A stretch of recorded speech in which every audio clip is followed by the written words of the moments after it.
ليلى، كنت سهرانة أنا ورفيقتي. طلعت فيها قالت لي: يا مجنونة، عبالي أعرف ليه الحب بيأذي، عبالي أفهم بس شو يعني حب. ضحكت.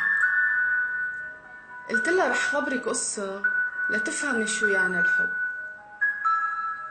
كان في بنت ماشية بطريق ولفتت لها نظرة وردة كتير حلوة، ما قدرت ما تتطلع فيها وحست إنه لازم تكون إلها. بس الوردة كتير بعيدة، وقبل الوردة في طريق طويل مليان شوك. بس كانت مصرة بدها هيدي الوردة. قررت تمشي بالطريق، انجرحت، وقفت وفكرت ترجع. بس كانت مصرة بدها توصل لهيدي الوردة بالذات. ضلت تمشي، تنجرح، تنوجع، تبكي، بس كانت عارفة رح توصل. ما استسلمت، وصار الطريق تطول وتطول والوجع يزيد. ما بقى قدرت تتحمل، بس الأمل بأنه توصل خليها تكمل وضلت تمشي. وصلت، طلعت، لقيت الوردة قدامها، قربت تقطفها. أول ما مسكتها انجرحت.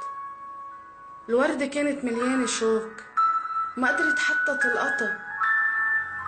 لون الوردة كان غير، مش نفس الوردة اللي شفتها من بعيد. انصدمت، ما صدقت.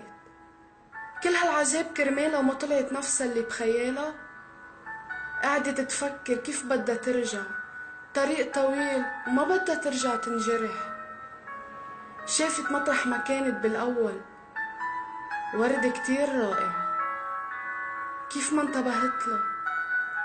كان فيها ما تجي كل هالطريق، كان فيها ما تنوجع.